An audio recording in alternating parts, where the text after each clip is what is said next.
तो एक क्वेश्चन था कि जो सरकार होती है वो तो मुस्लिम और हिंदू सबकी होती है। हुँ, तो सरकार कभी मुस्लिमों के लिए मस्जिद क्यों नहीं बनवाती है? मंदिर ही हुँ, क्यों बनते हैं केवल? हुँ। क्वेश्चन आपका बहुत प्रासंगिक है, समसामयिक है, हाँ, वेल कंटेम्पोरेरी है। लेकिन इसके लिए थोड़ा-सा पीछे हमें जाना पड़ेगा फ्लैशबैक में। इतिहास के पन्नों में थोड़ा-सा झाँकना पड़ेगा।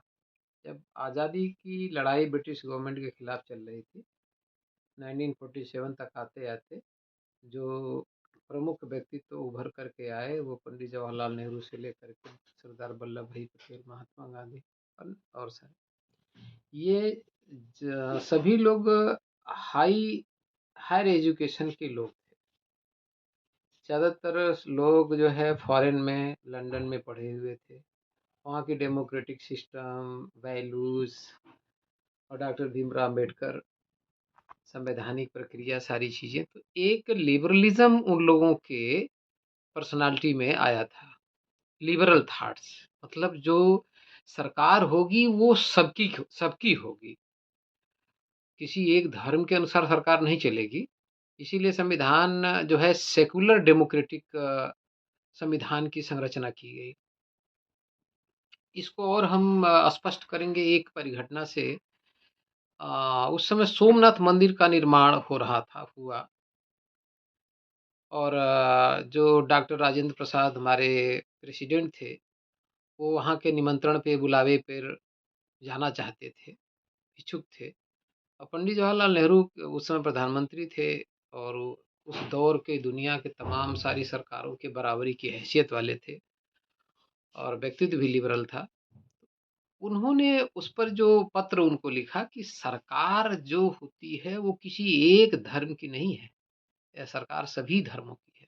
और आप एक धर्म को फोकस करेंगे कि मंदिर का उद्घाटन करेंगे और मंदिर में जाएँगे, इससे ये संदेश जाएगा जो दूसरे धर्म समूह के लोग हैं कि सरकार बहुसंख्यकों की सिर्फ़ है, हमारी तो कोई उसमें अहमियत नहीं है।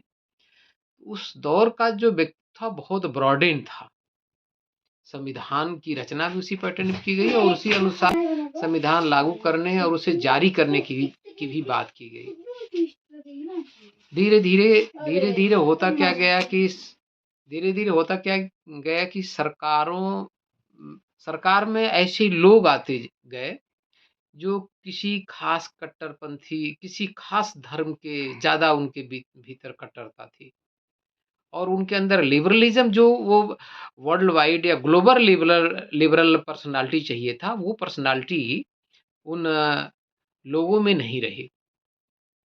और लंबे समय तक एक सेक्युलर पैटर्न पे, हालाँकि बहुत सा उसमें कोई भी हम नहीं कह सकते पूरी तरीके से सेक्युलर सरकार रही हो, क्योंकि जितनी भी घटनाएँ हुई देश में, लेकिन फिर भी जब हम वर्तमान से अतीत को तुलना करेंगे तो ये पाएँगे कि ये कोशिश एक अच्छी थी कि सभी धर्मों को साथ लेकर के चला जाए और सरकार ये ना दिखे कि किसी एक धर्म की सरकार है।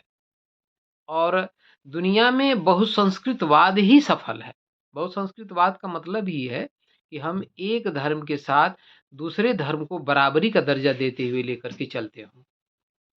और जिस देश में भी ज़्यादा मेजॉरिटी रहेगी, बहुसंख्यक रहेंगे, तो सरकार तो हमेशा उन्हीं के हाथ में रहेगी। तब तो वहाँ की मैं जो माइनॉरिटी है, माइनॉरिटी का मतलब सिर्फ़ धर्म नहीं, माइनॉरिटी है, उनको लगेगा हमारी तो सरकार ही नहीं है। और हम जैसे ही यूरोपीय हम भाग करके हमेशा बार-बार यूरोपीय देशों की तरफ जाएँगे। यूरोपीय देशों ने न्यूज़ीलैंड, नॉर्वे, स्वीडन, डेनमार्क, इन सारे देशों ने, पुर्तगाल, फ्रांस, इन सारे देशों ने बहुसंस्कृतिवाद को स्वीकारा, लिबरलिज़्म को स्वीकारा, विचारों को, न्यायप्रिय सत्ता स्थापित की।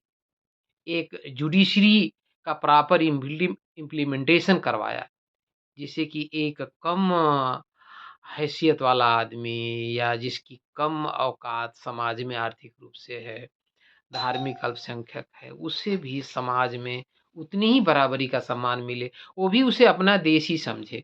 तो सरकारों का काम ये नहीं है कि वो मंदिर निर्माण कराएँ या मस्जिद निर्माण कराएँ या किसी धर्म को बढ़ावा दें। सरकार तो सबकी होती है। यह दूसरे समूह हो सकते हैं जो कि अपने धर्म का निर्माण करें, मंदिर का निर्माण करें, वो मस्जिद का निर्माण करें। तो मेरे समझ से आज का जो आज क्या कि हमेशा का प्रोग्रेसिव जो माइंड है, वो सरकार का कर्तव्य नहीं है मंदिर निर्माण करना या मस्जिद निर्माण करना या गुरुद्वारा निर्माण करना या चर्च निर्माण करना। धन्यवाद। मेरे समझ से आपकी बात पूरी हुई।